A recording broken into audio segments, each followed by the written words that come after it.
कभी मैं कभी तुम की आखिरी किस्त टीवी, सोशल मीडिया और मुल्क भर के सिनेमा घरों में रिलीज की गई। इस ड्रामे ने जहां शर्जीना का मरकजी किरदार निभाने वाली हानिया आमिर और मुस्तफा का किरदार निभाने वाले फात मुस्तफा को नाजरीन के दिलों से जोड़ा, वहीं ग्रे कैरेक्टर्स अदील और रुबाब, जिन्हें इमाद इरफानी और नईमा भट्ट ने निभाया था, उन्हें भी उतनी ही मकबूलियत पर पहुंचा दिया। लेकिन ड्रामे की आखिरी किस्त में अपने बोल्ड अंदाज और खूबसूरत एक्सेंट से दिलों में घर करने वाले रुबाब यानी नईमा भट्ट कहीं नजर न आई, बल्कि आखिरी किस्त देखने के बाद सोशल मीडिया पर सार्फिन रुबाब को तलाश करते रहे। सिर्फ यही नहीं, बल्कि सिनेमा हॉल में ड्रामे के पोस्टर्स में भी नईमा भट्ट को कहीं जगह न दी गई, जबकि बुशरा अंसारी, जावेद शेख और इमाद इरफानी के पोस्टर्स आमेजा थे, जबकि हीरो और हीरोइन यानी मुस्तफा और शर्जीना के पोस्टर्स का प्रीमियर पर होना तो बहरहाल बनता ही था। लेकिन सवाल ये है कि दीगर किरदार निभाने वाले फनकारों के पोस्टर्स अगर लगाए गए हैं तो प्रीमियर पर नईमा भट्ट का ही पोस्टर क्यों नहीं था। एक व्यूअर ने जियो डिजिटल से ड्रामे के बारे में बात करते हुए कहा कि ड्रामे का मजा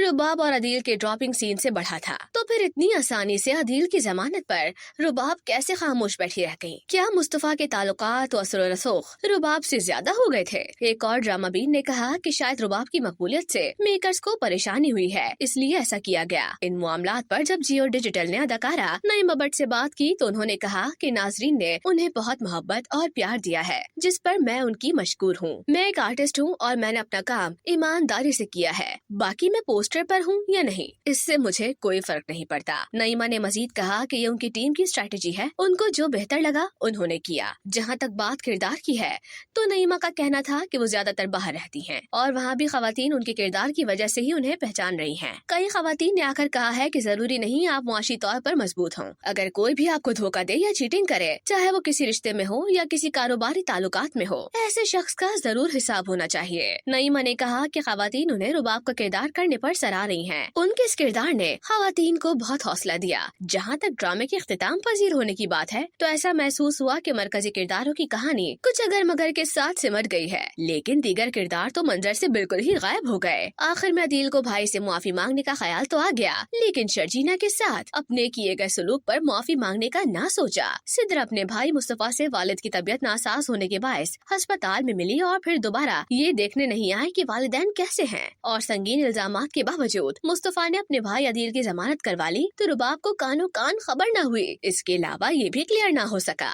कि शर्जीना के ताल्लुकात अपने सास ससुर के साथ अस्तवार हो गए और वो मेहनत से बनाए अपने शौहर के घर गई या नहीं, नताशा और सलमान की तलाक हुई या उनके मामला तय पा गए। ये वो सवालात हैं जो ड्रामा खत्म होने के बाद भी बाज नाजरीन के जहन में रह गए। कहानी किस अंदाज में सिमटने की क्या वजह हो सकती है, ये तो बनाने वाले ही बेहतर बता सकते हैं। अलबत्ता ये जरूर है कि आखिरी किस्त ने मुस्तफा और शर्जीना के ताल्लुक को ठीक करके बाकी तमाम किरदारों को साइड कर दिया है।